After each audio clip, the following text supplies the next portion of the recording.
Mukunda Jewelers, first ever factory outlet opening soon in Jubilee Hills.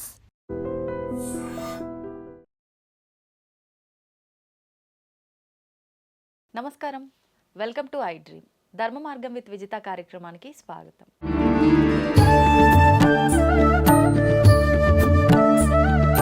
ప్రస్తుతం మనతో పాటు ఉన్న వ్యక్తి గురించి చెప్పాలి అని అంటే నిజంగా చాలా గొప్పగా చెప్పొచ్చనే చెప్పాలి. అసలు ఏంటి అంత గొప్ప అనుకుంటే, ఈ మధ్య కాలంలో మన సనాతన ధర్మం గురించి మనం రకరకాలుగా చాలామంది నోటి వెంట మనం వింటూ ఉన్నాం. మరి మాట్లాడటము అది ఇంకొకరికి చెప్పటం వరకే అంకితం అయితే సరిపోదు, దాన్ని ఆచరణలో పెట్టాలి. దాని గురించి విశ్వవ్యాప్తం చేసే రకంగా ప్రయత్నాలు కూడా చేయాలి. అంటే ధర్మస్థాపన కోసం సాక్షాత్తు స్వామివారే మానవ రూపంలో అవతరించారు అని చెప్పి మనకు పురాణాల్లో చెప్పబడాయి. మనము సాక్షాత్తు భగవంతుడిలా కాకపోయినా మన వంతు ప్రయత్నం మనం చేయాలి, ఒక మానవుడిగా మనం జన్మ తీసుకున్నందుకు. అలాంటి ఒక ఆధ్యాత్మిక ప్రయాణమే వారు చేస్తూ ఉన్నారు. దాదాపు వారి బాల్యం నుంచి కూడా వాళ్ళ తాతలు తండ్రులు చేస్తున్న విధానాన్ని చూసి వారు చదువుకొని నేర్చుకొని అంతటి జ్ఞానాన్ని వాళ్ళు పెంచుకొని దానిని ఇప్పటికీ వారు కంటిన్యూ చేస్తున్నారు. అయితే మనం ఉన్న ప్రాంతాన్ని బట్టి కూడా మనం చేస్తూ ఉంటాము. అక్కడి నుంచి కొన్ని రోజులు మనం మారిన తర్వాత కొన్ని పక్కన పెడుతూ ఉంటారు, వృత్తిరీత్యా కావచ్చు, కొన్ని సందర్భాల్లో కావచ్చు. కానీ వారు మన భారతదేశం నుంచి విదేశాలకు వెళ్ళిన తర్వాత, యుఎస్ వెళ్ళిన తర్వాత కూడా వారి ఆధ్యాత్మిక ప్రయాణం అనేది ఎక్కడా కూడా ఆపలేదు. ఈ ధర్మానికి సంబంధించిన ఈ ప్రచారం కూడా ఎక్కడా కూడా ఆపలేదు. అదేవిధంగా వారు ఒక ధర్మాన్ని విశ్వవ్యాప్తం చేయడము అనే ఒక ఆలోచనే కాకుండా ఆలయాలు కట్టించటము, ఇలాంటి ఎన్నెన్నో మంచి కార్యక్రమాలు, అన్నదానాలు, మనకు ఏదైనా సత్సంగం ద్వారా విన్నామా వదిలేసామా అక్కడికక్కడే మనకి ఒక రకంగా బోధ జరిగింది, దీన్ని ఆచరించాలి అనుకుంటాము, ఒక వైరాగ్యం లాగా తర్వాత దాన్ని వదిలిపెడుతూ ఉంటాము. అలా జరగకుండా దాన్ని ఆచరణలో పెట్టే విధంగా కూడా వారు ఇలాంటి వ్యవహారాలన్నీ కూడా దగ్గరుండి చూసుకుంటున్నారు.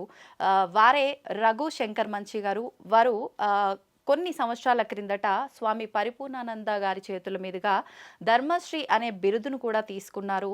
ధర్మస్థాపన కోసం ఇంతగా కృషి చేస్తున్న రఘు శంకర్ మంచి గారికి ఈ బిరుదు రావటం నిజంగా చాలా ఆనందంగా ఉంది.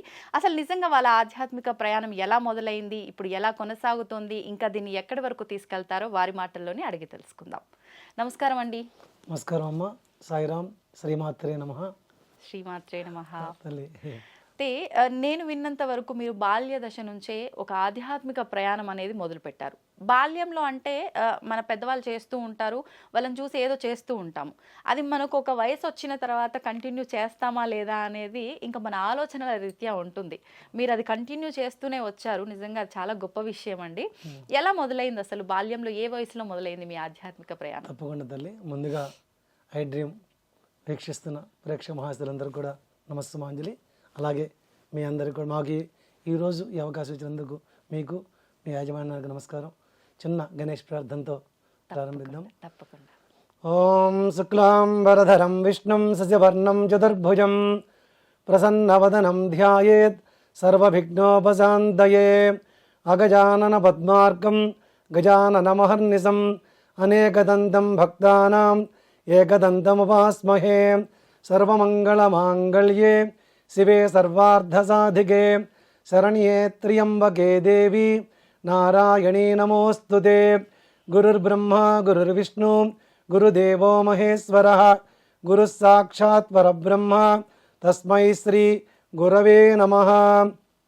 మాతృదేవో భవ పితృదేవో భవ ఆచార్యదేవో భవ. శ్రీమాత్రే నమః. తల్లి, నా పేరు రఘుశర్మ శంకర్ మంచి, మీకు తెలుసు, ఆల్రెడీ చెప్పాము. నేను గుంటూరు జిల్లా వేములూరుపాడు గ్రామం మాది. చిన్న గ్రామం, దసరాపేట రూట్లో. మా నాన్నగారు రాధాకృష్ణమూర్తి గారు, మా అమ్మగారు సత్యమణి. అక్కడ శివాలయంలో మా తాతగారు అర్చకులే, మా నాన్నగారు అర్చకత్వమే. ఆ తర్వాత నేను మామూలు చదువుకుంటూ గుంటూరులో శివాలయంలో మా తాతగారు వాళ్ళు, మేనమామలు అందరూ ఉండేది. వాళ్ళ గుడికి వెళ్ళి మా సెలవులప్పుడు అక్కడ ఉండి వాళ్ళతో పాటు చేసుకుని చిన్నప్పుడే ఉపనయనం చేశారు. 1984, 85, 86, 87 వరకు బాపట్లో శంకర వేద పాఠశాల ఉంది. వేద పాఠశాలలో నేను విద్యాభ్యాసం చేశాను అక్కడ గురుగారి దగ్గర. చేసిన తర్వాత అక్కడ 4 సంవత్సరాలు స్మార్తం అంటారు, స్మార్తం మొత్తం పూర్తి చేసుకొని విజయవాడలో స్టెల్లా కాలేజ్ దగ్గర బాబా టెంపుల్ ఉంది. ఆ టెంపుల్లో మా పిన్ని గారు, మా బాబాయ్ గారు అర్చకులు రామకృష్ణ గారు, వారి దగ్గర వెళ్ళాను. ఆహా. వెళ్ళి మామూలు సెలవుల కోసం వెళ్ళినవాడిని బాబాయ్ అన్నారు ఇక్కడ ఉంటావరా అని అడిగారు. నా ఫ్రెండ్స్ అందరూ హైదరాబాద్ వచ్చేసారు, నాతో పాటు చదువుకున్న వాళ్ళందరూ పెద్ద పెద్ద పురోహితులు ఇక్కడ, పన్నాల సీన్ అని వెల్లంకి కృష్ణ అని అందరూ చాలా మంది ఉన్నారు వాళ్ళందరూ. కానీ నేను అక్కడ మా బాబాయ్ దగ్గర, అప్పుడు బాబా గారు అంటే నాకు తెలియదు, ఆయన దగ్గర ఉన్నప్పుడు ఆ 10 రోజుల్లో బాబా గారు అందరు రావటం చేయటం, మా బాబాయ్ చెబుతుండేవాడు బాబా గారి గురించి. కానీ నాకు అంత అప్పుడు తెలియదు. అప్పుడు నేను చెబుతున్నారు కదా అనుకున్నాను. ఒక క్రిటికల్ సిచ్యువేషన్ వచ్చింది అప్పట్లో. నేను అప్పుడు అనుకుంటాం కదా, ఇది చేస్తే ఈయన నమ్ముతాను నేను అన్నట్టు నమస్కారం చేసుకున్నాను. ఎవరికో ఫ్రెండ్స్కి ఏదో ప్రాబ్లం వచ్చింది, అది అవ్వదు కాదు, ఎట్టి పరిస్థితి జరగదు, జరగదైనా కూడా జరిగితే అవుతాను. అలాంటిది ఎప్పుడైతే నమస్కారం చేసుకున్నానో అది అవ్వచ్చు, మిరాకిల్ అవ్వచ్చు, అది జరిగింది. వెంటనే కొంచెం ఎట్లాగైనా కోరిక ఉంటుంది. అప్పుడు బాబా గారి బుక్ సప్తాహం అని ఉంటుంది, సచరిత్ర బుక్, అది పూర్తి చేశాను. ఇక ఆ రోజు నుంచి ఇక అంతకుముందు శివుడు ఆంజనేయ స్వామి ఎంత భక్తులైనా బాబా గారు కూడా ఒక భక్తుడిగా ఆ రోజు స్టార్ట్ అయిన జర్నీ.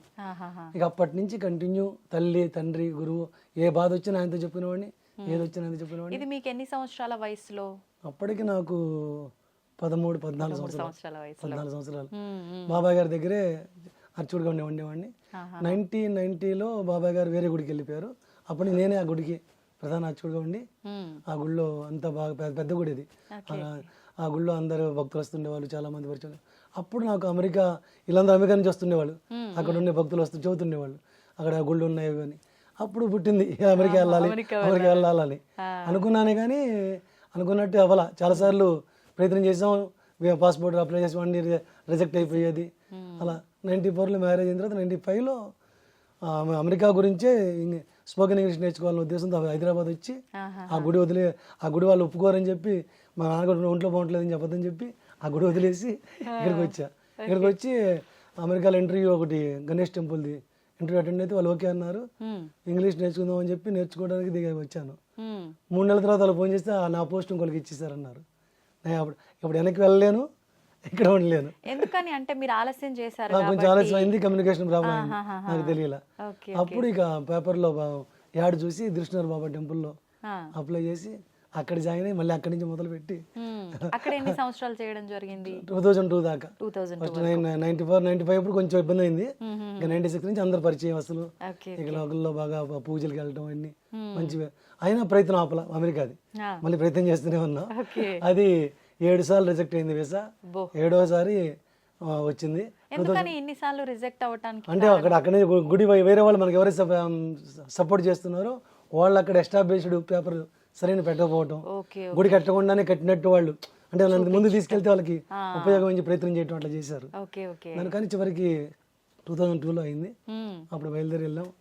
నేను అక్కడికి వెళ్ళాక న్యూయార్క్లో బాల్విన్ టెంపుల్లో సాయి మందిర్, ఆ మందిర్లో నేను ప్రధాన జాయిన్ అయ్యాను. నేను వెళ్ళిన 1 yearకి మా ఫ్యామిలీ కూడా వచ్చారు. ఇక అప్పట్లో గుళ్ళు ఎక్కువ లేవు అక్కడ. ఇప్పుడంటే ఒక న్యూజెర్సీలోనే 100 టెంపుల్స్ ఉన్నాయి. ఒక న్యూజెర్సీలోనే అన్ని చోట్ల టెంపుల్ వచ్చేసినాయి బాగా. అప్పట్లో లేవు. అప్పుడు నేను చుట్టుపక్కల కనెక్టికట్, న్యూజెర్సీ, పెన్సిల్వేనియా వీకెండ్లో ఎక్కడ పూజలున్నా నన్ను పిలిచేవాడు. సజన వర్తాలకి వాటికి వీటికి వెళ్తుండేవాడు. అంటే మామూలుగా ఇక్కడ లాగా చేస్తూ ఉంటారా అక్కడ అంత విధానం? ఇంకా యథావిధి చేస్తారు, ఇంకా జాగ్రత్త చేయాలి, తొందరపాటు నిదానం చేయించాలి అన్ని చక్కగా.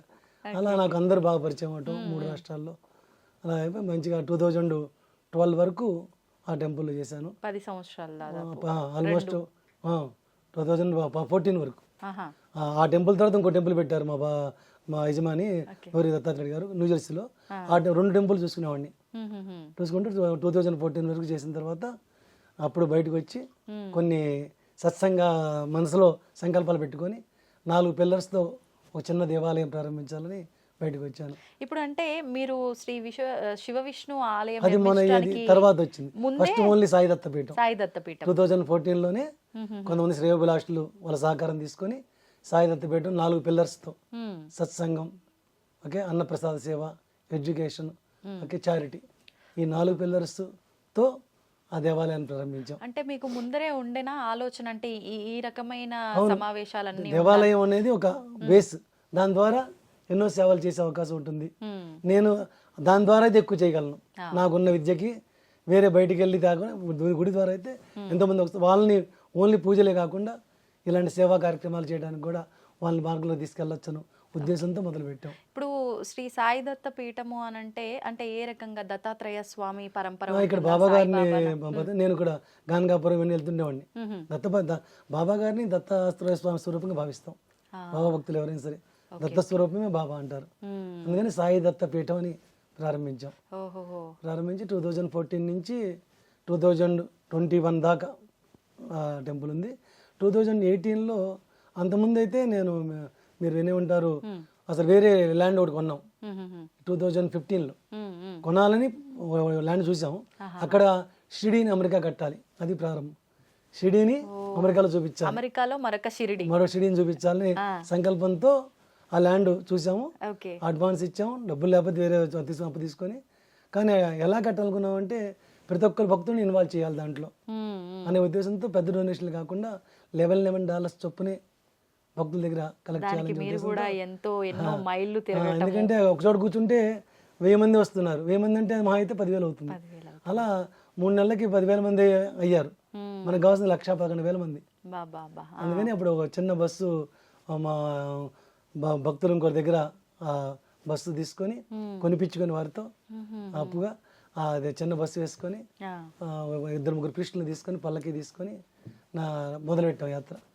ఆల్మోస్ట్ 2 years అన్ని రాష్ట్రాలు. అది మళ్ళీ పూర్తయ్యేదాకా ఆ పల్లకి గుళ్ళోకి తీసుకురాకూడదని సంకల్పం. అలా మొదలుపెట్టిన యాత్ర 2017లో పూర్తయింది. 1,11,000 మందిని ఇన్వాల్వ్ చేసాం, 43 రాష్ట్రాలు. ఎందుకని 1,11,000 మంది? ఆ స్క్వేర్ యార్డ్స్ అన్ని ఒక్కొక్క స్క్వేర్ యార్డ్ ఒకరికి ఇచ్చినట్టు 25 ఎకరాలు అందరు ఇన్వాల్వ్ అవుతారు. అప్పుడు 1.3 మిలియన్, అది 1.3 మిలియన్ కట్టి తీసుకున్నాం. కాకపోతే సంకల్పం మంచిదే మంది. కొన్న తర్వాత ఒక 1 yearలో కట్టేయచ్చు అనుకున్నాం. కానీ మన చేతుల్లో ఉంటుంది స్వామి.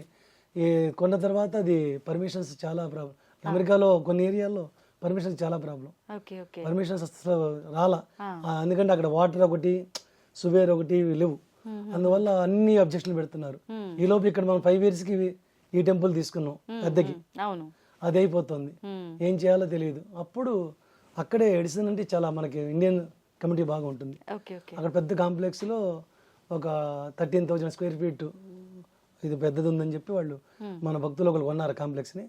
వాళ్ళు గుడి పెట్టుకోవచ్చు అన్నారు. సరే కదా మనకి దగ్గరలో ఉంటుందనే ఉద్దేశంతో సైన్అప్ చేసాం 2018లో. కాకపోతే పరీక్ష జరగకుండా అవ్వదు. సైన్అప్ చేశాక అప్పుడు దానికి కూడా పర్మిషన్ కావాలని చెప్పి ఆ ఎడిసన్ వాళ్ళు గొడవ చేశారు. ఆ పర్మిషన్స్ రాలా. ఇక్కడ దీని అద్దె 2 అద్దెలు, దానికి అద్దె స్టార్ట్ అయ్యింది. అప్పుడు అనుకున్నాక ఒక సాయి దత్త పీఠమే కాదు, చాలా మంది చాలా భక్తులు ఉంటారు, ఎలా అని ఆలోచించి చిన్న గుడి కాదు దాంట్లోకి పెద్దదే కట్టాలనే ఉద్దేశంతో ఆ సాయి దత్త పీఠం శివవిష్ణు టెంపుల్ లాగా మారిపోయింది. ఎందుకంటే 2019-20 అంటే కరోనా స్టార్ట్ అయింది. ఏది మొదలు పెట్టినా కూడా లేట్ అయ్యేది. 6 నెలల్లో కట్టాల్సిన గుడి 2.5 years పట్టింది. ఒక $500,000 అయిపోద్దని మొదలు పెట్టాం, 3.2 million అయింది. అమ్మో, అంచనాలకు కూడా అందకుండా చాలా అన్ని పరీక్షలు, కానీ ఏది ఆగల. అటు బ్యాంక్ లోన్ తీసుకున్నాం, భక్తులు వాలంటీర్స్ ఉన్నారు, వాళ్ళ దగ్గర నుంచి హ్యాండ్ లోన్స్ తీసుకున్నాం. ఇంకా వాళ్ళకి వెనక్కి కూడా ఇవ్వాల, ఇంట్రెస్ట్ లేకుండా ఇచ్చారు. 50,000 ఒకళ్ళు, 25 ఒకళ్ళు, పాపం అందరు ఇచ్చారు. అందరూ బట్టి ఆ గుడి 2020 అనుకున్న విధంగా అది వచ్చేసిందా? అనుకోని విధంగా వచ్చింది. అసలు అంత అట్లా వస్తుంది అనుకోలే. ఆ గుడి 2021లో ఓపెన్ అయిన తర్వాత నేను ఆశ్చర్యపోయాను. ఎంతో మంది భక్తులు చూసి అసలు ఇది సరైన పాయింట్ అని చెప్పి అక్కడ అందరూ భక్తులు అప్పటి నుంచి బాగా వస్తుంటారు. ఆ గుడిలో విశేషాలు చాలా ఉన్నాయమ్మా. ఏంటండి? మనకి దేవాలయాలు అన్ని చోట్ల ఉంటాయి. అమెరికాలో మీరు ఏ దేవాలయానికి వెళ్ళినా అన్ని విగ్రహాలు ఉంటాయి ఒకే టెంపుల్. ఎందుకంటే విడివిడిగా టెంపుల్ ఇప్పుడంటే చాలా వచ్చినాయి, కానీ అప్పుడు దూరంగా ఉండేవి. మన టెంపుల్లో ఏంటంటే గణపతి, మామూలు గణపతి ఉన్నారు. గణపతి కాకుండా హేరమ్మ గణపతి, పంచముఖ గణపతి అని ప్రతిష్ఠ చేసాం. నాకేంటంటే కొంచెం విశేషమైన విగ్రహాలు పెట్టాలి. అది లేదు అసలు అమెరికాలో లేదు. ఇక్కడ అమెరికాలో పంచముఖ విగ్రహం ఉన్న గణపతి అంటే మన శివవిష్ణు దేవాలయం. ఎందుకని మీరు అంటే కొన్ని ఇప్పుడు హేరమ్మ గణపతి అంటే చాలా విశేషం, 5 తలల విగ్రహం. అలాంటి విశేషాలు పెడితే భక్తులకి మంచి జరగాలి, వాళ్ళు ఎక్కడికో వెళ్ళకుండా ఇక్కడే వాళ్ళకి ఆధ్యాత్మికంగా బాగుండాలనే ఉద్దేశంతో ఆ పంచముఖ హేరమ్మ గణపతిని ప్రతిష్ఠ చేసాం. దాంతోపాటు పంచముఖ శివుడు, అది కూడా ఎక్కడ ప్రస్తుతం అమెరికాలో లేదు. లేదు. మనకి పశుపతినాథ్ టెంపుల్ ఉంది, అవును. అక్కడ చూసుంటారు నేపాల్. నేపాల్. మళ్ళీ మన దగ్గర పంచముఖ శివుడిని ఏర్పాటు చేసాం. దాంతోపాటు కాంచీపురం నాకు అమ్మవారు నాకు చాలా ఇది, ఎందుకంటే ఫస్ట్ బాబా భక్తుండే కదా, తర్వాత అమ్మవారు ఉపదేశం తీసుకుని అమ్మవారి ఇదిగా ఉన్నాను. కంచికామాక్షి అమ్మవారు, లలిత అమ్మవారు, శ్రీచక్రం, అది కాకుండా తిరుపతి మన బాలాజీ, మన వెంకటేశ్వర స్వామిని ఇక్కడే చేయించాం తిరుమలలో చేయించి 7 feet విగ్రహం చేయించి ఇక్కడి నుంచి తీసుకెళ్ళాం. వాళ్ళే తిరుమల వాళ్ళే ఇచ్చారు. ఎందుకని ఇక్కడ నుంచి తీసుకెళ్ళాలని? తిరుమల నుంచి తీసుకెళ్తే వైబ్రేషన్, లేకపోతే ఎక్కడైనా బయట చేయించాల్సిందే. చేయించేది తిరుమల వాళ్ళని అడిగాం, వాళ్ళు ఇచ్చారు. ఆ విగ్రహ ప్రతిష్ఠ చేసాం. సాక్షాత్తు కలియుగ వైకుంఠంగా భావిస్తాం కాబట్టి. మన శివ విష్ణు అన్నాం కదా, శివుడు ఉన్నాడు, విష్ణువుగా వెంకటేశ్వర స్వామి, అలాగే వల్లి దేవస్థాన సుబ్రహ్మణ్య స్వామి, వాసవి కన్యకా పరమేశ్వరి అమ్మవారు. మనకు అంతకుముందు పాత గుళ్ళో శివలింగం ఉంది, అమరేశ్వర స్వామి శివలింగం ప్రతిష్ట. ఇది కాకుండా బాబాగారి విగ్రహం రాజస్థాన్ నుంచి తెచ్చాం, చాలా స్మైలింగ్ విగ్రహం. నేను 3 సార్లు ఆ విగ్రహం కోసం వెళ్ళా. ఫస్ట్ డెలివరీ తీసుకోవాలి నేను, ఎందుకంటే ఆ స్మైల్ రావాలని. అలా వచ్చిన తర్వాత తీసుకెళ్ళాం ఆ విగ్రహం. అది రాజస్థాన్ నుంచి. మార్నింగ్ కాకడ హారతికి ఒక పేస్ లాగా కనిపిస్తారు, సేజారతులు ఒక రకంగా కనిపిస్తారు. చాలా విశేషమైన విగ్రహం అది. అంటే మీరు అంత భక్తిగా స్వామి నమ్మారు కాబట్టి అందరికీ అలా దర్శనం ఇస్తారు. చాలా మంది భక్తులకి, నాకు కాదు. అలాగే కార్యసిద్ధి హనుమాన్, ఆయనకి ఎంతమంది మిరాకిల్స్ అక్కడ. ఆయనకి ప్రతి మంగళవారం అభిషేకం ఉంటుంది, ఎంతోమంది మొక్కుబళ్ళు ప్రదక్షిణాలు చేస్తూ ఉంటారు. అలాగే వల్లి దేవస్థాన సుబ్రహ్మణ్య స్వామి. తర్వాత నవగ్రహాలు అన్ని చోట్ల ఉంటాయి. మన దగ్గర ధర్మపత్ని సమేతంగా ఉంటాయి, ధర్మపత్ని వాహనాలతో కలిపి మన దగ్గర కూడా చాలా ధర్మపత్ని సమేతంగా చాలా రేర్, ఎక్కడో ఉంటాయి, కొన్ని చోట్ల ఉన్నాయి. అది అలా కావాలని ఆ విగ్రహాలు తెప్పించాం అక్కడ మన మహాబలిపురం నుంచి. ఆ విగ్రహ ప్రతిష్ఠ చేసాం. అది దాంతోపాటు శనీశ్వర విగ్రహం సపరేట్గా మళ్ళీ, ఇది కాకుండా ప్రతి శనివారం నవగ్రహాల అభిషేకం ఉంటుంది, శనీశ్వరుడికి తైలాభిషేకం ఉంటుంది, ఎంతోమంది భక్తులు వస్తారు. ఇది కాకుండా దత్త పరంపర, బాబాగారు దత్త స్వరూపం అనుకున్నాం కదా, అలాగే శ్రీపాద దత్తాత్రేయ స్వామి ప్రతిష్ఠ చేసాం. శ్రీపాద శ్రీవల్లభ స్వామి, నృసింహ సరస్వతి స్వామి, మాణిక్య మహాప్రభు, అక్కలకోట మహారాజు, అలాగే పాత గుళ్ళో ఉన్న బాబాగారి విగ్రహం కూడా ఆ దత్తపురంలో పెట్టాం. ఇది కాకుండా మహారాష్ట్ర గజానన మహారాజు, ఆయన చాలా విశేషం, చాలా మంది ఆయన దత్తాత్రేయ స్వామి భావిస్తారు. ఇవన్నీ ఒక దత్త పరంపరంగా ఒకే చోట ప్రతిష్ఠ చేసాం. ఇది కాకుండా కాలభైరవుడు, మొన్న మధ్య కాలభైరవుడు ప్రతిష్ఠ చేసాం. ఇవి కాకుండా ఆదిశంకరాచార్య స్వామి వారి విగ్రహం ప్రతిష్టాపన చేసాం. ఇంకా మన రామానుజ స్వామి కూడా మన గుళ్ళో ప్రతిష్ఠ చేసాం. గురువులు ఉన్నారు, అందరూ ఉన్నారు అన్ని రూపాల్లో. ఇంకొక విశేషం ఏంటంటే ఆరుపడి వీడు, చాలా మంది తెలియదు. తమిళనాడు వాళ్ళకి ఆరుపడి వీడు అంటే చాలా మొక్కుబడి. 6 క్షేత్రాలు, 6 క్షేత్రాలు దర్శనం చేసుకుంటే చాలా విశేషంగా భావిస్తారు. 6 క్షేత్రాల యంత్రాలు పూజ చేయించి మా గురుగారు సండలే శర్మ గారి ఆధ్వర్యంలో ఆరుపడి వీడు ప్రతిష్టాపన చేశాం. విజయవాడ అమ్మవారి టెంపుల్. ఎందుకంటే రాహుకేతు దోషాలు ఉన్నవాళ్ళు, కాలసర్ప దోషాలు ఉన్నవారు, తర్వాత పిల్లలు పుడతారు కానీ మైండ్ ఎదగదు, అలాంటి వాళ్ళు అక్కడ ప్రదక్షిణలు చేస్తే చాలా విశేషం. అలా వచ్చి చాలా మంది ప్రదక్షిణలు చేస్తూ ఉంటారు. ఇప్పుడు ఈ ప్రతిష్టాపనలు అంటే ఇన్ని భగవత్ స్వరూపాలను అక్కడ ప్రతిష్ఠించారు. ఎవరెవరు వచ్చి ప్రముఖులు ఈ ప్రతిష్టాపనలో పాల్గొన్నారు? మనకి ఇక్కడే కదమ్మా, అక్కడ కూడా ఉన్నారు. ఓన్లీ గుళ్ళు అర్చకులే కాకుండా బయట ఈ మనకి చదువుకున్న పండితులు, ఆగమ శాస్త్ర పండితులు ఉన్నారు. ఇటు శైవాగము, వైష్ణవాగమం, వీళ్ళందరూ. ఆ టైంలో అన్ని స్టేట్ల నుంచి పిలుస్తాం మనం. అక్కడి నుంచి ఇండియా నుంచి కూడా పిలుస్తుంటాను. ఇండియాలో తిరుపతిలో గోలి సుబ్రహ్మణ్యం అవధాని గారు, నాకు విద్యాభ్యాసం చేసిన గురుగారు, వారు 2 ప్రతిష్టలు వాళ్ళు వచ్చారు. ఇప్పుడు సండలే శర్మ గారు వారు వస్తుంటారు. స్వామీజీలు వస్తారు ఇక్కడ నుంచి, పరిపూర్ణ స్వామీజీ, అంతకుముందు జీరు స్వామి గారు వచ్చారు. ఎవరు వచ్చినా వస్తుంటారు. వీళ్ళందరూ ఆధ్వర్యంలోనే ప్రతిష్ట కార్యక్రమాలు. అక్కడే నార్త్ కేరళలో మురళీ భువనగిరి నుంచి మా తమ్ముడు ఉంటాడు, అతను మంచి పంచాంగకర్త. వీళ్ళందరూ ఇలా ఎంతమంది విశేషమైన వాళ్ళందరినీ పిలిపిస్తాం. ఇప్పుడు మీరు ఆగమ శాస్త్ర ప్రకారంగా అన్నారు, అంటే ఇవి మనం ఆచరించే ధర్మాన్ని బట్టేనా లేదంటే ప్రాంతాన్ని బట్టి కట్టే విధానం ఏముండదా? ఇప్పుడు వైష్ణవులు ఉన్నారు, వాళ్ళ పంచరత్న ఆగమం ఉంటుంది, దాంట్లో 2 రకాలు ఉన్నాయి. వైష్ణవాగమం, పంచరత్నం. తిరుపతిలో చేసేది వైకానసం, అన్ని చోట్ల చేసేది పంచరత్నం, జీరస్వామి గారు వీళ్ళు. ఆ పంచరాత్ర ఆగమం ప్రకారం ఏదైతే చేస్తాం ఫస్ట్ ప్రతిష్ట, అది కంటిన్యూ చేయాలి. ఓకే. అంటే ఇప్పుడు మీరు అన్నట్టు శైవము అయితే ఒక రకంగా, వైష్ణవం అయితే ఒక రకంగా. అందుకని మనం మరి ఆర్చకులు ఉంటారు అందరూ కలిపి ఉన్నారు కదా ఇక్కడ. ఉన్నారు, కానీ వైష్ణవుల దగ్గర వైష్ణవ అర్చకుని పెట్టాం మనం. ఓహోహోహో. పంచరాత్రం చేసే పూజారిని పెట్టాం. ఆ. కానీ అక్కడ మాకు విశేషం మళ్ళీ భేదాలు లేవు. ఆ. శివుడి దగ్గరికి వెళ్ళకూడదని వాళ్ళు అనుకోరు, వెంకటేశ్వర దగ్గర అనుకోకూడదు. కానీ ఆగమే ఆగమం పాటిస్తూ భేదం లేకుండా దాన్ని ముందు తీసుకెళ్తున్నాం. చాలా మంది శివ విష్ణు భేదం అంటారు. ఆ శివాయ విష్ణు రూపాయ స్వరూపాయ విష్ణువే, శివస్య హృదయం విష్ణు, విష్ణువశ్చ హృదయం శివ అన్న పదంలో ఈ రోజుల్లో ధర్మమే పాడైపోతుంది, కాపాడుకోవాలి. అలాంటిది ఇంకా మన వాళ్ళు వైష్ణవుడని శివుడని భేదాలు ఇవన్నీ అదే బాధేస్తుంటుంది.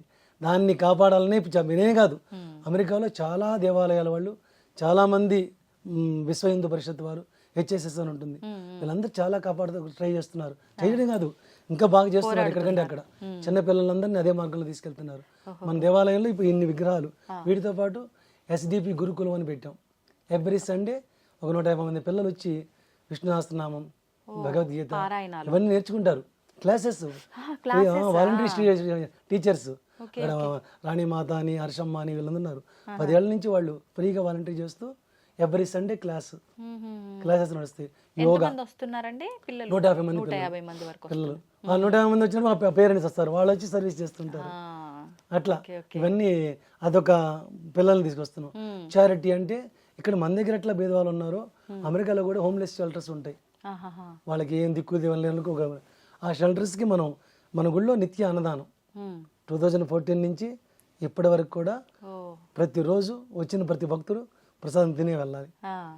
ఇక్కడే కాకుండా ఎవ్రీ సండే సుభద్రమ్మ గారిని మన చారిటీ ఇన్ఛార్జ్ ఉన్నారు, ఆవిడ ఏం చేస్తారంటే హోమ్లెస్ షెల్టర్స్కి వెళ్ళి వాళ్ళు తినే ఫుడ్, వాళ్ళు అన్నం ఇది తినరు కదా, పిజ్జాలు కానీ వాళ్ళకి కావాల్సిన పాస్తాలు కానీ టెంపుల్ చేయించి తీసుకెళ్తారు, లేదా కొనేనా వాళ్ళకి ఎవ్రీ సండే మన టెంపుల్ తరపు నుంచి తీసుకెళ్లి ఇస్తుంటారు.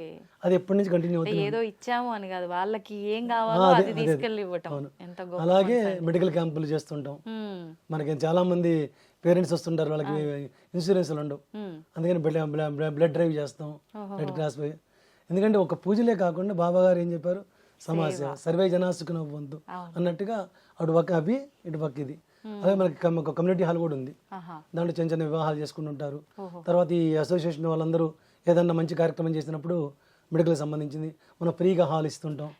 ఇది మెడికల్ క్యాంప్స్ ఇవన్నీ ఎప్పుడెప్పుడు అంటే విశేషమైన ఇయర్లీ నాట్స్, ఇప్పుడు తానా నాట్స్ నాట మాట ఇవన్నీ ఉన్నాయి. వాళ్ళు ఏం చేస్తారంటే మనతో కలిసి ఈ కార్యక్రమాలు మొదలెడుతుంటారు. కొంతమంది కొన్ని కార్యక్రమాలు మనం సపరేట్ చేస్తాం, కొన్ని కార్యక్రమాలు వాళ్ళతో కలిసి చేస్తుంటాం. మెడికల్ క్యాంపులు ఏర్పాటు చేస్తారు, వాళ్ళు వచ్చి ఫ్రీగా హాల్ ఇస్తాం. మనం బయట అయితే బయట వాళ్ళకి ఛార్జ్ చేయాలి. ఇలా మనకి నాట్స్ వాళ్ళు వచ్చి చేస్తే ఛార్జ్ చేయము, ఫుడ్ మనమే పెడతాం, ఫ్రీగా హాల్ ఇస్తాం. వాళ్ళు ఏం చేస్తారు, డాక్టర్స్ వాళ్ళు పిలిపించి అందరికీ చేస్తుంటారు. మాట అసోసియేషన్ ఒకటి ఉంది, వాళ్ళు ఇప్పుడు ఎవరి మంత్ ఫస్ట్ సండే ఈ ఫ్రీ క్యాంప్ పెట్టారు. ఐ క్యాంపులు చేస్తారు, ప్రతి నెల మన దగ్గర జరుగుతుంటుంది. ఓకే, అంటే ఓన్లీ చెకప్స్ వరకేనా? మెడిసిన్స్ ఇస్తారు, బీపీ మిషన్లు ఇస్తుంటారు, అన్ని ఇస్తారు, వ్యాక్సిన్లు వేస్తుంటారు, వ్యాక్సినేషన్లు అన్ని చేస్తారు ఇక్కడ.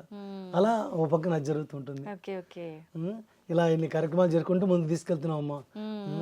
ఆ పూజలు విశేషాలు ప్రతిరోజు కూడా శివుడికి ప్రతి సోమవారం అభిషేకం ఉంటుంది, ప్రతి ఆదివారం గణపతికి అభిషేకం ఉంటుంది, ప్రతి మంగళవారం ఆంజనేయ స్వామి అభిషేకం ఉంటుంది, ప్రతి గురువారం బాబాకి దత్త పరంపరకి ఉంటుంది, శుక్రవారం అమ్మవారికి, శనివారం వెంకటేశ్వర స్వామికి, నవగ్రహాలకి. ఓకే, అలాగే ఏకాదశి వస్తే సత్యనారాయణ స్వామికి, షష్ఠి వస్తే సుబ్రహ్మణ్య స్వామికి, ఆరుద్ర నక్షత్రానికి నటరాజ స్వామికి, నటరాజ స్వామి కూడా ఉన్నారు, కాలభైరుడికి బహుళ అష్టమికి, పౌర్ణమికి సత్యనారాయణ జరుగుతాయి. ప్రతి పౌర్ణమికి సత్యనారాయణ సామూహికంగా అందరూ వచ్చి చేసుకుంటారు. దాదాపు ఎంత మంది పాల్గొంటూ ఉంటారు ఇలా? మామూలు పౌర్ణమికి అయితే ఒక 15 మంది 11 మంది. మన కార్తీక పౌర్ణమి అలాంటి వచ్చినప్పుడు ఒక బ్యాచ్ సరిపోరు, ఒక బ్యాచ్కి 50 మంది 40 మంది కూర్చోబెడతాం దంపతుల్ని. అలా 3-4 బ్యాచ్లు చేస్తాం, పొద్దున బ్యాచ్ సాయంత్రం బ్యాచ్ అట్లా. కార్తీక మాసం అప్పుడు బాగా వస్తారు. దసరాలు విశేషం చేస్తాం మనం, దేవీ శరన్నవరాత్రులు, మన దుర్గమ్మకి అలంకారాలు జరుగుతాయో అవే అలంకారాలు ప్రతిరోజు. బాల అమ్మవారు ఒక రోజు, మీనాక్షి అమ్మవారు ఒక రోజు, గాయత్రి అమ్మవారు ఒక రోజు. ఇలా రాత్రిపూట మా మిస్సెస్ రోజాను ఇంకా ఆడవాళ్ళు ఉన్నారు మహిళా మండలి, వీళ్ళందరూ రాత్రిపూట ఆ అమ్మవారిని తయారు చేస్తారు. సుమారు 4-5 గంటలు పడుతుంది వాళ్ళకి తయారు చేయాలి. ప్రతిరోజు మారుస్తారు. ఇవాళ ఉన్న అమ్మవారు రేపు ఉండరు. అట్లా 10 రోజులు అలంకారాలు. అలాగే ఉదయం సాయంత్రం కుంకుమార్చనలు, లలితా సహస్రనామ పారాయణలు, చండీ పారాయణలు. మన ఋత్విక్ టీం అని ఉన్నారు, అందరూ వాలంటరీగా వచ్చే వాళ్ళు ఉన్నారు, డబ్బుల కోసం కాదు. వాళ్ళు వచ్చి ఎంతమంది ఉన్నారు అలా? ఋత్విక్ టీం వాళ్ళు ఒక ఉంటారు 12-15 మంది. ఆహా. వాళ్ళు వచ్చి రుద్రం చాంటింగ్ చేస్తారు. ఈ అభిషేకం జరిగినప్పుడు కూడా వాళ్ళందరూ వచ్చి పార్టిసిపేట్ చేస్తుంటారు. సోమవారం ఈ విష్ణు సహస్రనామాలు, లలిత సహస్రనామాలు యజ్ఞం ఏదో చేశారని చెప్పి అవునమ్మా, అది లలిత మహాయజ్ఞం చేసాం 2014లోనే. ఆహాహా. మన పరిపూర్ణానంద స్వామి వారు వచ్చారు 3 రోజుల పాటు. అప్పటి నుంచి అసలు మనం సాయి దత్తపీఠం అనేది అమెరికా మొత్తం తెలిసింది. ఆహాహాహా. లలిత మహాయజ్ఞం నుంచి పెద్ద ఎత్తున ఒక దగ్గర దగ్గర 30-40 మంది ఋత్విక్కులతో ఒక 3 రోజులు బయట వేరే ప్లేస్ తీసుకొని బాగా చేసాం. ఆ యజ్ఞం చేశాకే మన దేవాలయం బాగా అభివృద్ధిలోకి వచ్చింది. అంటే దాని తర్వాత మీరు చెప్పిన విష్ణు సహస్రనామం మహాయజ్ఞం ఏర్పాటు చేసాం, తర్వాత లలిత సహస్రనామం చేసాం. ఇలా ప్రతిసారి ఏదో ఒకటి చేస్తూనే ఉంటాం. ఇప్పుడు పారాయణము అని అంటే మా అందరికి తెలుసు, మహాయజ్ఞము అని అంటే ఇప్పుడు మనం 1,00,000 సార్లు లలిత విష్ణుసహస్రనామం చేయాలనుకుంటాం, ఎలా చేస్తాం? చేయలేం కదా. ఇవాళ ఒక సంకల్పం తీసుకుని మొదలుపెట్టి ఒక 3 నెలల పాటు ప్రతిరోజు చదివే వాళ్ళందరి కౌంట్ తీసుకుంటాం. గుడికి వచ్చి చదువుతారు, ఒక 20 మంది కూర్చుంటారు, వరుసగా 4-5 సార్లు 4 గంటలు కూర్చొని ఒక 10 సార్లు అవుతుంది. ఆ 10 సార్లు 10 రోజులు 20 మంది డివైడెడ్ 200 సార్లు జరిగినట్టుగా రాసుకుంటాం. అలా రాసుకొని 1,00,000 సార్లు పూర్తి అయిన తర్వాత పెద్ద పెద్ద హోమాలు చేసి దాంట్లో పూర్ణావతి చేసి ఈ యజ్ఞం చేస్తుంటాం. అలా ఒకసారి 2 సార్లు లలిత మహాయజ్ఞం చేసాం, ఒకసారి విష్ణు సహస్రనామం చేసాం, రుద్ర యాగం చేసాం. ప్రతిసారి ఏదో ఒకటి చేస్తూనే ఉంటాం. ఇదంతా లోక కళ్యాణం గురించి అంతే, సర్వే జన లోక కళ్యాణార్థం. బాబా గారి దీక్షలు చేసాం, బాబా గారి పాదుకా యాత్రతో పాటు బాబా గారి మాలలు వేసుకొని ఇంటింటికి భిక్ష చేసేవాళ్ళం, పారాయణలు చేసేవాళ్ళం. ప్రతి ఇంటికి వెళ్ళి బాబా పారాయణ చేసేవాళ్ళం. అలా సుమారు అంటే ఎన్ని ఇళ్ళకు వెళ్ళడం జరిగింది? ఎంత కాలం పాటు? పాదుకా యాత్ర అయితే 2 years పాటు 2,500 ఇళ్ళకి వెళ్ళాను నేను. పాదుకా పూజ ప్రతి ఇంటికి వెళ్ళి తర్వాత దీక్ష తీసుకొని లోకల్లోనే ఒక 40 రోజుల పాటు దీక్ష చేసి అందరి ఇళ్ళకి వెళ్ళి పారాయణ చేయటం, అది కూడా చేసాం. ఇలా చేసుకుంటాం. తర్వాత అయ్యప్ప నవంబర్ డిసెంబర్లో నేను వెళ్ళినప్పటి నుంచి ఇక్కడ ఉన్నప్పుడు మాలేసుకునేవాడిని. ఇక్కడ ఉన్నప్పుడు అప్పటికి ఒక 9 సార్లు వెళ్ళాను శబరిమల. ఆ తర్వాత అక్కడికి వెళ్ళాక కూడా ఎవ్రీ ఇయర్ మాల వేసుకుంటున్నారు. ఇంకా అయితే ఇరుముడి ఇవ్వడానికి మేరీల్యాండ్ అని అక్కడ ఉంది, అక్కడ ఇంకో శివవిష్ణు టెంపుల్ ఉంది. అక్కడ అయ్యప్ప స్వామి 18 మెట్లు అన్నీ ఉంటాయి. అక్కడికి ఇరుముడి తీసుకుని వెళ్ళి ఇస్తుంటాం. అలా మొదట్లో ఒక 10-15 మందితో మొదలుపెట్టిన ఆ యాత్ర ఇప్పుడు మన దేవాలయంలో ఒక 200 నుంచి 300 మంది స్వాములు మాలలు వేసుకుంటారు. నేను ఫస్ట్ మాల వేసిన వాళ్ళందరూ ఇప్పుడు గురుస్వాములు అయ్యారు. అక్కడ ఇంకా మా గురుస్వాములు ఉన్నారు, నాతో పాటు వాళ్ళందరూ సహకరిస్తుంటారు. ప్రసాద్ గురుస్వామి అని, రాణి మాత అని, లేడీ కూడా అశోక స్వామి అని చాలా మంది ఉన్నారు. వాళ్ళందరూ కూడా హెల్ప్ చేస్తుంటారు. మేమందరం బస్సులు వేసుకొని అక్కడికి వెళ్తుంటాం. వీసా ప్రాబ్లం లేని వాళ్ళం లాస్ట్ 3 నుంచి నవంబర్లో కానీ డిసెంబర్లో కానీ ఇక్కడికి వస్తున్నాం. నాతో పాటు ఒక 20 మంది వస్తారు. అందరూ శబరిమల డైరెక్ట్ ఇంటికి కూడా వెళ్ళకుండా శబరిమల వెళ్ళి ఇరుముడి ఇచ్చి తర్వాత ఇంటికి వెళ్తాం మేము. మళ్ళీ ఇప్పుడు వెళ్తే మాల మొన్న వచ్చాను నేను శబరిమల, దర్శనం అయిపోయింది. ఇప్పుడు వెళ్ళి మళ్ళీ మాల వేసుకోవాలి, ఎందుకంటే ఇంకా చాలా మంది స్వాములు ఉన్నారు. వాళ్ళందరూ ఇరుముడి కట్టాలి, వాళ్ళని మాల తీసుకెళ్ళాలి అక్కడికి. నేను ఇప్పుడు వెళ్ళంగానే మళ్ళీ మాల వేసుకోవాలి. ఇప్పుడు మళ్ళీ అంటే అది ఎన్ని రోజుల పాటు? మళ్ళీ జనవరి 14th వరకు జ్యోతి అయ్యేదాకా ఉంటారు. 2 సార్లు వేసుకుంటారా? మరి గురుస్వామిగా తప్పదు, మరి అక్కడ వాళ్ళకి మాలలు కట్టాలి, ఇరుములు కట్టాలి కదా. ప్రతిసారి ఒక్కసారి ఇక్కడ వచ్చే పని లేకపోతే నవంబర్లో వేసుకున్న మాల నేను మళ్ళీ జనవరి 14th వరకు ఉంచుకుంటాను. దాదాపు 2 నెలల పైనే అవుతుంది. ప్రతిసారి అలాగే అవుతుంది. వేసుకుని అక్కడ ఇరుముళ్ళు చక్కగా బాగా భజనలు బాగా జరుగుతాయి. ప్రతి ఇంటికి వెళ్ళి అయ్యప్ప సంభాషణ చేస్తారు, పడి పూజలు చేస్తాం. ప్రతి సండే స్పెషల్ పూజ ఉంటుంది. ఇవన్నీ కాకుండా ఒక మహాపడి పూజ అని చెప్పి రేపు December 21st ఎవ్రీ ఇయర్ ఉంటుంది. దానికి మనమే కాకుండా చుట్టుపక్కల స్టేట్లో ఉన్న అయ్యప్పలు అందరూ వస్తారు, గురుస్వాములు అందరూ వస్తారు. చాలా పెద్ద పూజ. ఎంతమంది పాల్గొంటున్నారు? దాదాపు సుమారుగా ఓన్లీ స్వాములే 400 మంది దాకా అవుతారు. మామూలు బయట భక్తులు ఒక 1000 మంది, మొత్తం 1500-2000 మంది ఆ రోజు పూజకి వస్తారు. అందరికి అన్నప్రసాద సేవ, భజనలు బాగా చేస్తారు మన దగ్గర. అక్కడ పిల్లలు అక్కడ ఐటీ జాబులు చేస్తూ ఈ భజనలు కానీ ఇవి కానీ చాలా బాగా చేస్తారు. అలాగే ఇప్పుడు రోజు విష్ణు సహస్రనామం ఈవినింగ్ 6 o'clock ఉంటుంది. దానికి ఒక గ్రూప్ 20-25 మంది గ్రూప్ ఉన్నారు. గత 10 సంవత్సరాల నుంచి వాళ్ళు చేస్తూనే ఉన్నారు. అలాగే అన్నప్రసాద సేవలో ఒక టీం ఉంటుంది, వాళ్ళు ఫ్రీ సర్వీసింగ్, వడ్డించడం, కూరగాయలు కట్ చేసేవాళ్ళు. మన స్టాఫ్ 2 ఉంటారు కిచెన్లో, కానీ మిగిలినంతా వాలంటీర్స్. అన్నప్రసాద సేవ జరుగుతూ ఉంటుంది. ఓకే, ఇలాగే అక్కడ చిన్న పూజ స్టోర్ కూడా ఉంది. దాంతోపాటు మనకి అక్కడ ఏదైనా ప్రాబ్లం ఎవరికైనా అయినప్పుడు మన వాలంటీర్స్ వెళ్ళి హెల్ప్ చేయడం, మ్మ్.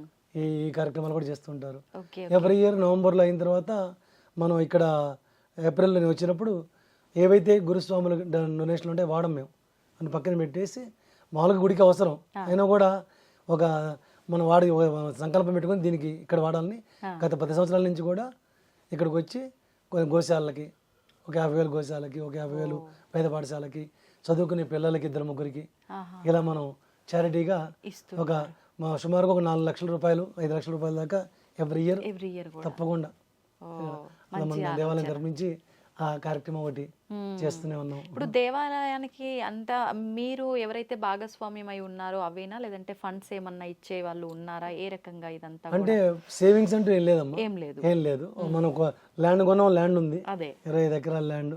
కాకపోతే అది పర్మిషన్ చెప్పే పర్మిషన్ దాకా ఆగిపోయింది. ఈ గుడి ఏమో మొదలు పెట్టాం, ఈ గుడి ఇంకా అప్పు తీరలేదు, కానీ మంచి పేరు వచ్చింది. పేరు అంటే భక్తులు బాగా వస్తున్నారు. ఇప్పుడు ఎవ్రీ మంత్ సుమారుగా మనకి అక్కడ లెక్కలో 90K ఖర్చు, $90,000 సుమారుగా. మనకి అది రెంటే కానీ లాంగ్ టర్మ్ 90 ఏళ్ళ దాకా తీసుకున్నాం. 90 ఏళ్ళ దాకా తీసుకున్నాం. రెంటే $20,000 ఉంటుంది. ప్రీస్ట్ క్వార్టర్స్ ఉంటాయి. ఇవన్నీ కూడా ఖర్చుతో కూడుకున్నవి. ఒక 1 year 1.5 year నుంచి ఏమైందంటే వచ్చే ఆ ఖర్చు ఎక్కువ, ఆదాయం తక్కువ. అలాగే మనకు సేవింగ్స్ ఏం లేవు, కానీ అమ్మవారి దేవాలు లాక్కొస్తున్నాం, వెళ్తున్నాం. ఏదో మెరకలు చేసి ఇంకా జరుగుతుంది. నిదానంగా మంచి జరుగుతున్నప్పుడు ఆగదనే ఉద్దేశంతో అన్నదానం కూడా ఆపకుండా తీసుకెళ్తున్నాం. అక్కడ పూలు కొని ఆ పూలు కడతారు. మనం ఓన్లీ పూలకే మనకి దగ్గర చాలా ఖర్చు అవుతుంది. ఫ్రెష్ ఫ్లవర్స్ దేవుడికి వాడతాం మనం. ఇక్కడ మీద అన్ని అక్కడ కాస్ట్ కూడా కాస్ట్ ఎక్కువ ఉంటుంది కదా. అవును, ఓన్లీ దేవీ నవరాత్రులు 12 రోజులకి $15,000 అవుతాయి మనకి ఓన్లీ పూలకి.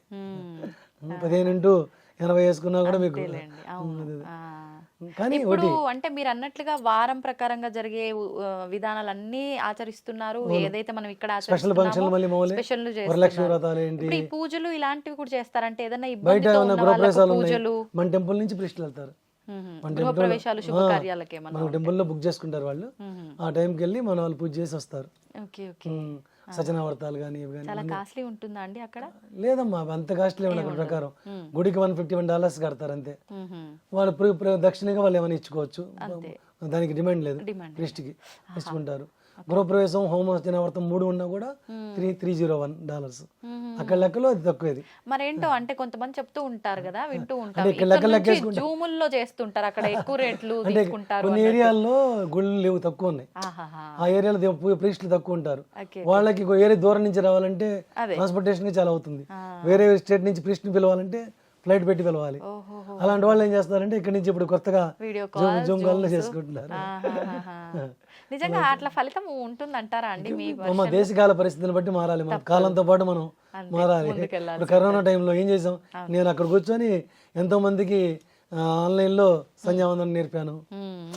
మామూలుగా ఆన్లైన్లో ఒక 50 మంది కరోనా టైంలో. తప్పదు మరి, కొన్ని దేశకాలంలో మనం కూడా మారుతూ ఉండాలి. ఇప్పుడు ఇక్కడ చొక్కా చెప్పుకొని పూజ చేయొచ్చు మనం. ఇప్పుడు అక్కడ చలికాలం వెళ్ళి చొక్కా చెప్పుకొని చేయమంటే బయట అది దేశకాల పరిస్థితులను బట్టి మనం ప్రవర్తిస్తూ ఉండాలి. అదే ఇప్పుడు మీరు అన్నట్లుగా ఈ సూర్య నమస్కారాలు, సంధ్యావందనాలు ఇవన్నీ అక్కడ ఆచరిస్తూ ఉంటారా నిత్యం? ఆచరిస్తారమ్మా, ఆచరిస్తున్నారు. పిల్లలతో సహా, చిన్న పిల్లలతో సహా ఎంత బాగా చేస్తున్నారని అది బాగా చేస్తారు. అసలు అంటే ఏంటి వచ్చే ఉపయోగం ఏంటి మాకు అనుకునే వాళ్ళకి ఏం చెప్తారు? వీటి వల్ల ఈ బ్రహ్మ ముహూర్తంలో లేవటమైనా, ఈ సంధ్యావందనాలు చేయటమైనా, ఈ త్రిసంధ్యల్లో చేయాలంటూ ఉంటారు కదా మళ్ళీ. దేవుడు మనం ఒక ధర్మ ప్రకారం వెళ్తున్నాయి. ఇప్పుడు చివరికి ఓన్లీ పుణ్యం కోసం కాదు ఇది, శారీరకంగా మానసికంగా మనిషికి ఆరోగ్యం కోసం చేసిన ఏర్పాట్లలో ప్రతి ఒక్కరు పూజలో భాగం అనుకుంటారు. పూజ ఒక్కటే కాదు, ఇప్పుడు తెల్లవారుజాములు చేయమని ఇప్పుడు డాక్టర్లు చెబుతున్నారు, పొద్దున్నే యోగా చేయమంటున్నారు. మనం వీళ్ళు ఏం చేశారంటే ఒకప్పుడు పెద్దవాళ్ళు ఇది చెయ్యాలి, ఇది చేస్తే మంచిదని చెప్పకుండా ఇవన్నీ ఒక ఇంక్లూడింగ్ చేసేసారు. యోగా అనేది ఒకప్పుడు పూజ చేస్తే 1 గంట సేపు చేసేవాళ్ళు. చేసేటప్పుడు పద్మాసనం కూర్చునేవాళ్ళు. పద్మాసనం అరగంట కూర్చుంటే మళ్ళీ యోగాతో పని లేదు. ప్రాణాయామం చేసేవాళ్ళు. ప్రాణాయామం పూజలో వచ్చేసేది భాగంగా. ఇప్పుడు మళ్ళీ ప్రాణాయామానికి మళ్ళీ సపరేట్గా నేర్చుకుంటున్నాం మనం. ఇవన్నీ ఒకప్పుడు మనకు కలిసి ఉన్నాయి, దాన్ని వివరంగా చెప్పలేదు. కానీ ఇప్పుడు పిల్లలు ఏంటి, ప్రతి ఒక్కటి క్వశ్చన్ వేస్తారు, చెప్పగలగాలి. ఏంటి, ఎందుకు చేస్తున్నావు, ఏంటి ప్రాణాయామం ఎందుకు చేయాలి, నీ మనసు నిరగకుండా ఉండటం కోసం ఒక 15 నిమిషాలు పొద్దున పూట మనం మెడిటేషన్ చేస్తే 24 అవర్స్ మన కారులో పెట్రోల్ కొట్టిస్తే ఫుల్ ట్యాంక్ ఎలా అయిపోతుందో 20 మినిట్స్ కనుక మనం మెడిటేషన్ చేసి ప్రాణాయామం చేస్తే నిజంగా అది ఆ రోజు మంచి ఆలోచనలు రావడానికి, కోపం రాకుండా ఉండడానికి, ప్రశాంతంగా ఉండడానికి ఎంతో ఉపయోగిస్తుంది. కానీ మన టైం ఏమో ఆ 20 మినిట్స్ ఏమో తొందరగా లేవమంటే లేవం, సూర్యోదయం ముందు లేస్తే ఎంత మంచిది, లేవం. కానీ అవన్నీ కూడా ఒక పుణ్యం అని మాట చెప్పను నేను. మనం ధర్మంగా ఉంటే ఆటోమేటిక్గా ధర్మమే మనల్ని కాపాడుతుంది, ఒకళ్ళు మంచి కోరుకుంటే అది మంచి మనకి వెనక్కి వస్తుంది. ఎప్పుడైనా సరే మనల్ని బట్టి, మన లోపల ఆలోచించే దాన్ని బట్టి మనకు వచ్చే వెనక్కి వస్తూ ఉంటాయి. అందరూ బాగుండాలి, అందులో మనం ఉండాలని చెప్పి కోరుకుంటే దాన్ని మించింది ఇది లేదమ్మా. పూజ అనేది ఒక మార్గం. ఎందుకంటే మన మన పెద్దవాళ్ళందరూ నేర్పింది మంచిదే, ఆ మంత్రయుక్తం కానీ ఎవరేం చేయాలో అదే చేయాలి. ఇప్పుడు బ్రాహ్మణులు ఉన్నారు, వాళ్ళకి రుద్రం అవన్నీ నేర్చుకోవాలని చెప్పారు. అందరికీ విశ్వాసనామం నేర్చుకోవచ్చు, పారాయణ చేయొచ్చు. కానీ అక్కడ మీకు తెలియదు, ప్రతి ఒక్కళ్ళు మంత్రాలు చదువుతారు. అంత ఇది ఐటీ జాబులు చేసే వాళ్ళందరూ కూడా వచ్చి చండీ పారాయణ చేస్తారు, బుక్ లేకుండా రుద్రం చదువుతారు. క్యాస్ట్తో సంబంధం లేదమ్మా. నేను ఇప్పుడు క్యాస్ట్ అని చెప్పట్లా, క్యాస్ట్తో చక్కగా ఎవరైతే జ్ఞానం వాడే బ్రాహ్మడు, ఎవరైతే చదువు ధర్మంగా ఉంటాడో వాడే బ్రాహ్మడు. అలా ఎంతమంది అక్కడ వీళ్ళంతా నేర్చుకున్నారా లేదంటే నేర్చుకుంటూ పారాయణ వచ్చి కూర్చొని చూస్తూ నేను నేర్చుకున్నారు. నేనే కొంతమంది నేర్పుతున్నా. ఇప్పుడు చాలా మంది ఒక 5-6కి రుద్రం చాంటింగ్ నేర్పుతున్నా. దాంట్లో అందరు బ్రాహ్మణులు ఉండాలని లేదు, అందరు బ్రాహ్మణులు ఉండాలని లేదు. అలా ముందు తీసుకెళ్తున్నాం. చేతనైనంత వరకు సనాతన ధర్మాన్ని ముందుకు తీసుకెళ్లాలని ప్రయత్నం చేస్తూ ముందుకు తీసుకెళ్తున్నాం. ఈ బతుకమ్మ ఇలాంటి కార్యక్రమాలు కూడా మనకు యుఎస్ లో చాలా సంబరంగా జరుగుతున్నాయా? మన దేవాలయంలో బతుకమ్మ అనేది తప్పకుండా చేస్తాం. బతుకమ్మ చేస్తాం. తర్వాత మనం ఇంకోటండి బోనాలు చేస్తాం, బోనాలు ఫంక్షన్ చేస్తాం, బతుకమ్మ చేస్తాం. చెయ్యని ఫంక్షన్ లేదమ్మా. చెయ్యని ఫంక్షన్ దత్తపేటలో శివవిష్ణు దేవాలయంలో ఉండదు. ఇటు తెలంగాణ సంబంధించి, అటు ఆంధ్రాకి సంబంధించి, మహారాష్ట్రకు సంబంధించిన ఫంక్షన్లు, తమిళనాడు సంబంధించిన ఫంక్షన్లు. మరి తమిళనాడు సంబంధించి కావడోత్సవం ఎంత బాగా చేస్తాం మేము. స్కంద షష్ఠి ఇవన్నీ, మహారాష్ట్ర గుడిపాడువ ఇవన్నీ చేస్తాం. తర్వాత పంజాబీ వాళ్ళు చంద్రుని చూస్తారు మనం, అది చేస్తాం మనం. కర్వా చౌత్ అది చేస్తాం, ప్రతిదీ చేస్తాం మనం. ఎందుకంటే అందరూ వస్తారు అక్కడికి, అందరినీ సంతోషపెట్టాలి, ఎవరికి ఇబ్బంది పడకూడదు అని చేస్తాం. అలా అన్ని కార్యక్రమాలు ప్రతి చిన్న దాని దగ్గర నుంచి గణపతి నవరాత్రులు 9 రోజులు బ్రహ్మాండం జరుగుతాయి. 9 రోజులు కల్చరల్ ప్రోగ్రామ్స్, 9 రోజులు పూజలు, లడ్డు ఆక్షను, పెద్ద లడ్డు పెడతాం, లడ్డు ఆక్షన్ పాడతారు. మొన్న లడ్డు అయితే దగ్గర బాగానే పోయింది. ఎన్ని వేలు, $12,000-13,000 పాడారు. ఫస్ట్లో $1,000 $2,000 పడేవాళ్ళు. దాన్ని అందరూ గ్రూప్గా పాడుకొని దాన్ని అంత పెద్ద లడ్డు ఆక్షన్. తర్వాత నిమజ్జనానికి డప్పులు, తాళాలు, డాన్సులు అన్నీ ఉంటాయి చాలా బ్రహ్మాండంగా. అలాగే దేవీ నవరాత్రులు అన్ని, రామనవమికి వసంత నవరాత్రులు, ఉగాది నుంచి రామనవమి దాకా వసంత నవరాత్రులు చేస్తాం. ఇంకా అమ్మవారి ఫంక్షన్లు అయితే దేవీ నవరాత్రులు ఒకటే కాకుండా మొన్న 3 ఏళ్ళ నుంచి ఇది మొదలెట్టాం. రాజశ్యామల నవరాత్రులు, గుప్త నవరాత్రులు అంటారు, వారాహి నవరాత్రులు, వసంత నవరాత్రులు, 4 నవరాత్రులు చేస్తున్నాం. మీకు చెప్పాక మా గురువు గారి దగ్గర నేను పంచదశి తీసుకున్న తర్వాత, అది అయిన తర్వాత షోడశి పూర్ణ విద్య కూడా తీసుకున్నాను. అక్కడే కూర్చొని జపం చేసుకుంటుంటాను. అంటే దేశాలు మారినంత మాత్రాన మన ధర్మంలో ఏ మార్పు లేదైతే ఇంకా ఎక్కువ పాటించడానికి అవకాశం ఉంది అక్కడ. అంటే ఇక్కడ లాగా కొంతమంది ఉన్నారండి ఇప్పుడు, పెద్దవాళ్ళు చెప్తే ఇవన్నీ మూఢనమ్మకాలు, చాదస్తాలు అని అన్ని చోట్ల ఉన్నారు. ఇక్కడ లేరా? ఇక్కడ ఉన్నారా? ఇక్కడ ఉండి గుడికి వెళ్ళిన వాళ్ళు ఎంతమంది ఉన్నారు? అలాగే అక్కడ ఇక్కడ అన్ని చోట్ల ఉంటారు ఉంటారు. కాదు అక్కడ ఎక్కువ శాతం మన దీనికి సపోర్ట్ చేసే వాళ్ళు ఎక్కువ ఉన్నారు. సనాతన ధర్మానికి, పూజలకి, వాటికి బాగా ప్రతి ఇంట్లో కూడా వాళ్ళ పిల్లలు ఆ భయంతో ఎక్కడ పాడైపోతారని భయంతో చిన్నప్పటి నుంచి ఈ మార్గంలోకి తీసుకొస్తున్నారు. ఆటోమేటిక్గా వాళ్ళు మన కల్చర్లోనే పెరుగుతున్నారు. చాలా వరకు 90% నాకు తెలిసినంత వరకు పిల్లలందరూ ఒక బంగారం అండి. వాళ్ళకి అబద్ధం ఆట అంటే తెలియదు. అక్కడ ఉన్న పిల్లలకి సమస్య లేదు. అబద్ధం అంటే తెలియదు వాళ్ళకి, అంతే. ఆడమన్నా ఆడరు, ఆడమన్నా కూడా ఆడు. Okay, okay. అలా అంటే ఎందుకని అంటారు? అంటే చిన్నతనం నుంచి ఇవన్నీ అలవాటు వాళ్ళకి అక్కడ మనం అసలు లౌక్యం అనేది దాంతోపాటు లౌక్యం తెలియదు పాపం. మన దగ్గర ఆ లౌక్యం ఎవరు రాగానే హగ్ చేసుకుని అవునవును. వాళ్ళకి అది ఒక్కటి తెలియదు. కానీ మ్మ్. ఎవరికైనా మాట్లాడేటప్పుడు చక్కగా మాట్లాడతారు. మ్మ్.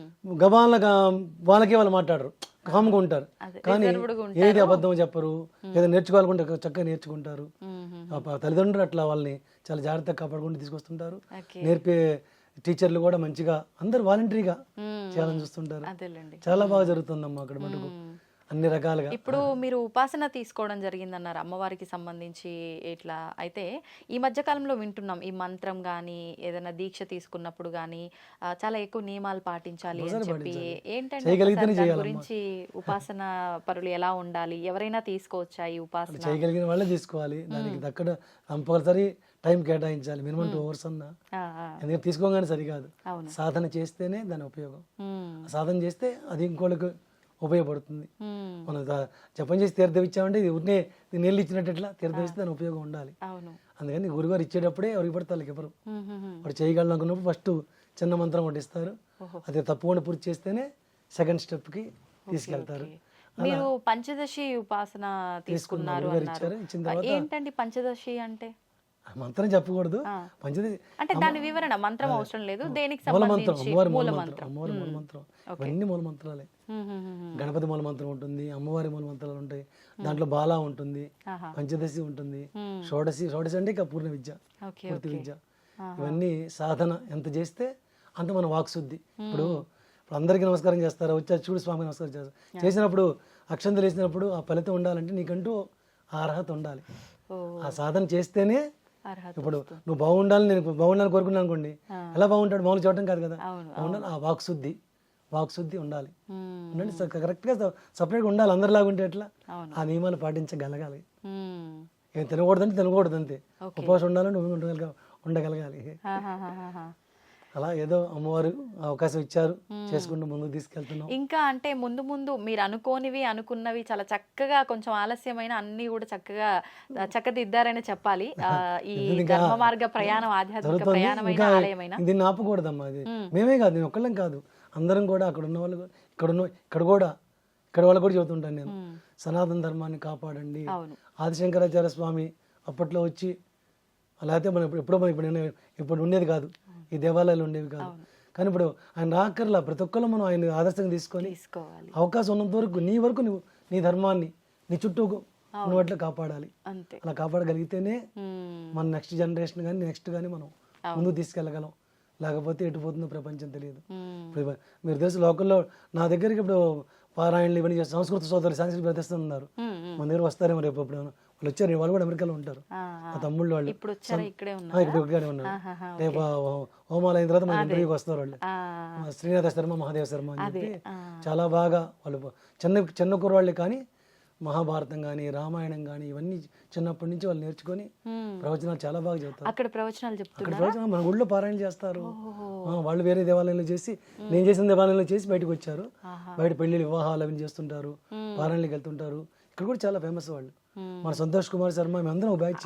వీళ్ళందరూ నన్ను అన్నయ్య అన్నయ్య ఉంటారు. నాతో సొంత తమ్ముళ్ళ కంటే ఎక్కువగా ఉంటారు, సొంత తమ్ముళ్ళ కంటే ఎక్కువ ఉంటారు. ఇప్పుడు రేపు అక్కడికే సహస్ర చండీ యాగం ప్రారంభం అవుతుంది, మేమందరం అక్కడ కలుస్తాం రేపు, కలిసి ప్రారంభించబోతున్నాం. ఇలా ఎన్నో కార్యక్రమాలు మన దగ్గర అందరూ వస్తారమ్మా. మనకి సినిమా యాక్టర్స్ ఏంటి, రాజకీయ నాయకులు ఏంటి, ఆ పార్టీ ఈ పార్టీ లేదు. అక్కడ కూడా డెమోక్రటీస్ ఉన్నారు, కాంగ్రెస్ మామూలుగా అవతల పార్టీ మన ట్రంప్ పార్టీ వాళ్ళు ఉన్నారు. వాళ్ళు వస్తారు, వీళ్ళు వస్తారు టెంపుల్కి. మేయర్ మన హిందీ అతనే, ఇండియన్, చిన్న కుర్రాడు అక్కడ, శ్యామ్ జోషి అని. ఉపేంద్ర చౌకుల్ గారు అని చెప్పి మన దాంట్లోనే కమిటీ మెంబర్ ఆయన. ఆయన ఎప్పుడు కాదు 50 ఏళ్ల క్రితం వెళ్ళారు. ఆయన మేయర్ చేశాడు, అసెంబ్లీ మ్యాన్ చేశాడు, ఎన్నో పోస్టులు చేసి చివరికి మన దేవాలయానికి అడ్వైజర్గా, ఒక ఎగ్జిక్యూటివ్ డైరెక్టర్ మాకు చాలా సలహాలు ఇస్తూ మన దాంట్లో ఉంటారు. మన దాంట్లో చాలా మంది ఎగ్జిక్యూటివ్ మెంబర్స్ ఉన్నారు. వాళ్ళందరూ చాలా హెల్ప్ చేస్తారు. వాళ్ళందరూ చాలా సేవాభావం. అందరూ ఎవరు పైసా, లాయర్ గారు ఉన్నారు కవితా రామస్వామి, మురళీ మెడిచల్ గారు ఉన్నారు, ఆయన ఈ వెబ్సైట్లు ఇవి చూసుకుంటుంటారు. సిపిఐ గారు ఉన్నారు, వెంకట గారు అని. అట్లా చాలా మంది, అందరూ పేర్లు చెప్పుకుంటే 150 మంది ఉన్నారు. కానీ డైరెక్టర్లు, చిన్న చిన్న కుర్రాళ్ళ దగ్గర నుంచి పెద్దవాళ్ళ దాకా అందరూ సహకరించబట్టే మన శివవిష్ణు దేవాలయం అంత ముందు తీసుకెళ్ళగలుగుతున్నాం. కాబట్టి ఇక్కడ వాళ్ళు ఎవరు వచ్చినా న్యూజెర్సీ న్యూయార్క్ అమెరికా వస్తే తప్పకుండా మన ఎడిసన్లో ఉన్న శ్రీకృష్ణ దేవాలయానికి వచ్చి తప్పకుండా దర్శనం చేసుకొని అమ్మవారి ఆశీర్వచనం బాబా ఆశీర్వచనం తీసుకోవాలని మనస్ఫూర్తిగా కోరుకుంటున్నాను. మా ఐ డ్రీమ్ మా వాసుదేవరెడ్డి గారు కూడా ఒక చాలా ఆప్తులు, వారు వారి కుటుంబం కూడా చల్లగా ఉండాలి. ఈ ఐ డ్రీమ్లో ఎవరైతే పనిచేస్తున్నారో కుటుంబాలన్నీ కూడా చల్లగా ఉండాలని మనస్ఫూర్తిగా కోరుకుంటున్నాను. విచితమ్మ మీరు చక్కగా ఈ అవకాశాన్ని ఇచ్చి మన శ్రీకృష్ణ దేవాలయం గురించి ఎంతోమందికి తెలియజేయబోతున్నారు. అందరూ బాగుండాలని కోరుకుంటూ చిన్న శాంతి మంత్రం. ఓం సహనా భవతో సహనౌ భునక్తో సహ వీర్యం కరవావహై తేజస్వినావధీతమస్తు మా విద్విషావహై. ఓం శాం తిశాంతి. సర్వే జన సుఖినో భవంతు, సమస్త లోక సుఖినో భవంతు. ఇంత చక్కటి అవకాశం ఇచ్చారు నాకు. మొన్న వైజాగ్లో కూడా అనుకోకుండా వచ్చాను. వైజాగ్ దాము గేదర్ గారు మా కమిటీ మెంబరే, ఆయన అక్కడ ఒక సన్మానం ఏర్పాటు చేసి ఆయన అక్కడ బిరుదులుగా ముఖ్యం కాదు మనకి, మంచిదనంగా అందరం ఒక ఫ్యామిలీ లాగా ముందుకు వెళ్తున్నాం. ఓకే, మీరందరూ కూడా చల్లగా ఉండాలని కోరుకుంటూ మరొక్కసారి శ్రీమాత్రే నమః. చాలా సంతోషం అండి, అందరి తరఫున ధన్యవాదాలు. పిలవగానే మీరు, నేను అవకాశం ఇవ్వటం, మిమ్మల్ని పిలవడం కాదు, మీరు అవకాశం ఇచ్చినందుకు నాకు నిజంగా చాలా సంతోషంగా ఉంది. అంటే ఎంతో మందితో మాట్లాడుతూ ఉంటాము, ఇంటర్వ్యూలు చేస్తూ ఉంటాము.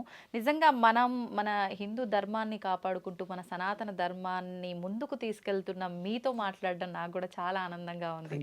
ధన్యవాదాలు. ధన్యవాదాలు. శ్రీమాత్రే నమః. Thank you.